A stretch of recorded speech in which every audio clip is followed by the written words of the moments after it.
로봇 청소기 이야기를 하면은 보통 스펙부터 이야기를 많이 하죠. 근데 저는 반대로 가거든요. 가격부터 봐요.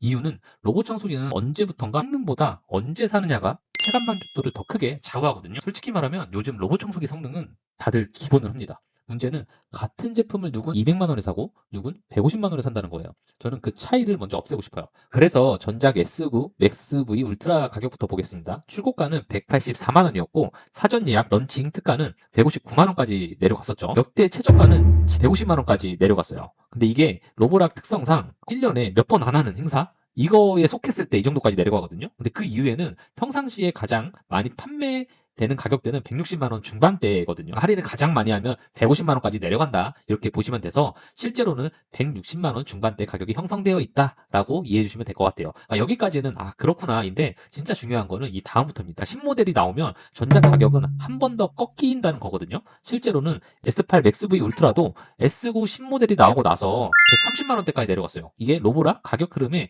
거의 공식 같은 패턴입니다. 이 흐름을 그대로 읽어보면은 S10 XV 울트라도 크게 다르지 않을 가능성이 높습니다. 출고가는 190만 원대 이야기가 좀 나오고 있고요. 사전 예약 런칭 특가는 170만 원 전후로 예상되고 실제로 가장 금액대가 형성되는 것은 173만 원부터 180만 원 초반대 가격이 형성될 가능성이 가장 높습니다. 역대 최저가는 160만 원 초중반까지도 충분히 열려있는 구조라고 볼 수 있습니다. 아까도 말씀드렸듯이 1년에 몇 번 안 하는 행사에 들어가는 유형이라고 보시면 될 것 같아요. 다시 한번 말씀드리지만 이건 전작 할인 흐름 기준으로 계산한 예상치입니다. 제가 이 가격대 이야기를 이렇게 길게 하는 이유는 정말 딱 하나네요. 이 제품이 좋냐 나쁘냐 이거보다는 언제 사야 덜 후회하느냐 가 훨씬 더 중요하기 때문입니다. 정리하면 선택지는 두 가지예요. 처음에 로보락을 바로 구매한다. 런칭 특가가 가장 합리적이고 가장 저렴하거든요. 두 번째는 가성비를 원한다.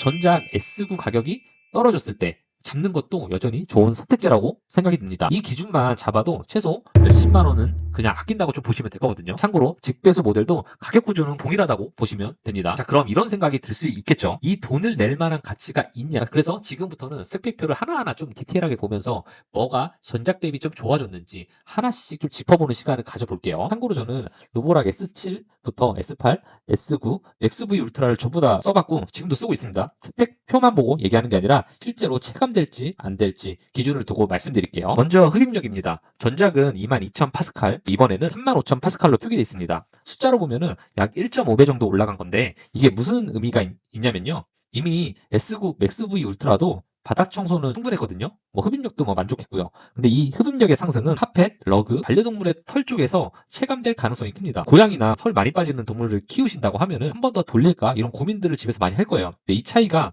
꽤 크게 느껴질 가능성이 좀 있어요. 왜냐면은 털이 많이 빠진다는 거는 그만큼 청소기를 여러 번 돌려야 되는데 이 부분이 한 번만 돌려서 끝날 수 있다고 하면은 상당히 만족감이 높아질 수 있겠죠. 다음은 배터리 용량입니다. 배터리 용량 자체는 전작과 동일합니다. 그런데 이번에는 고속으로 충전되는 기능이 추가됐어요. 어떤 집에서 좋냐면은 하루에 한 번이 아니라 여러 번 짧게 돌리는 집 있잖아요. 또는 집이 넓어서 중간에 충전했다가 다시 돌려야 하는 집. 이런 환경에서는 은근히 체감 포인트가 만족이 되지 않을까 그렇게 예상이 돼요. 등판 성능입니다. 등판 성능은 이중 문턱이 있으면 4cm까지 수준이었다면은 이번에는 2배가량 높아졌어요. 총 8.5cm 수준인데 4.5cm, 4cm의 구조로 된 이중 문턱을 넘을 수 있다고 되어 있습니다. 솔직히 말씀드리면은 우리나라 집 구조상에 꼭 이게 필요한가? 이런 생각을 하고 좀 애매할 수가 있어요. 저는 청소기를 여러 대를 돌려본 입장에서 기대하는 거는 의자 다리나 빨래 건조대 있잖아요. 툭툭 치거든요. 그러고 밀고 가고 이런 경우가 많은데 이런 부분에서는 확실히 소리 없이 넘어가지 않을까라는 기대를 해보고 있어요. 걸리는 상황은 확실히 줄어들 것 같아요. 외형과 높이 부분입니다. 본체 높이나 외형 크기는 전작이랑 거의 같거든요. 가구 밑으로 들어가는 높이도 그렇고 스테이션 크기 이 부분에는 큰 변화가 없다고 보시면 돼요. 그리고 가장 중요한 장애물 해피입니다. 제가 개인적으로 장애물 해피 관련해서는 기준이 좀 까다로운 편이에요. 기존 영상에서도 많이 다뤘었는데 솔직히 말해서 아직까지는 완벽한 로봇 청소기는 없어요. 전선, 작은 물체 같은 거는 요번에 그 나로알 플로어도 200가지 이상 장애물이 인식이 개선됐다고 하는데 사실 전작 대비해서 그렇게 크게 나아지는 거는 못 느꼈거든요. 이번 모델도 마찬가지로 장애물 인식이 108개에서 200개까지 늘어났다고 하는데 실제로 정말 체감할 수 있을 정도인지 완벽하다고 기대는 하진 않는데 전작 대비 조금이라도 덜 실수한다면은 그 자체로서 의미가 있다고 좀 보여지고요. 저는 개인적으로 많이 좀 개선이 됐으면 좋겠어요. 애들이 장난감 놀다가 어지럽히는 경우가 굉장히 많거든요. 로봇 청소기가 멈춰있는 그런 현상을 굉장히 많이 보거든요. 이 부분이 정말 개선된다고 하면은 저는 다시 갈아탈 의향이 있습니다. 물걸레는 이번 스펙표에서 가장 크게 바뀐 부분이에요. 눌러주는 압력부터 변경됐는데요. 기존 최대 8N에서 14N까지 1.7배 올라갔다고 되어 있어요. 그러니까 쉽게 말하면 더 세게 눌러서 닦는다는 거고, 얼룩 그리고 가장자리 청소에서 차이가 날 가능성이 굉장히 좀 높아 보입니다. 구조도 변경됐는데 기존의 사이드 물걸레 패드가 없어지고 롤러형처럼 좌우로 움직이는 방식으로 패드가 변경됐어요. 체감 개선이 꽤 있을 걸로 예상이 되고 있습니다. 그리고 이건 스펙만 보면 잘 안 보이는데 실제로 쓰면 체감이 큰 변화가 하나 있습니다. 이제 물걸레 패드를 분리한 상태로도 세척이 가능합니다. 이게 왜 좋냐면요, 지금까지 물걸레를 세척할 때 본체가 독합해서 그냥 대기하고 있어야 했거든요. 문제는 이 물걸레 세척 시간도 청소 시간에 포함되고 있다는 거죠. 한마디로 로봇이 일 안 하고 서 있는 시간이 꽤 있었습니다. 근데 이제는 먼지 청소할 때 물걸레를 분리해서 세척하고 있고, 그 세척하는 동안 로봇은 흡입 청소를 계속합니다. 즉 물걸레는 물걸레대로 일하고 로봇은 로봇대로 일하는 구조예요. 이러면 전체 청소 시간이 확 줄어들거든요. 이건 솔직히 와, 이건 좀 정말 기대해 볼 만하다 싶은 개선이에요. 소음은 강류 모드 기준으로 63dB이라고 해요. 상당히 준수한 편입니다. 전작은 60dB이 표준 모드였거든요.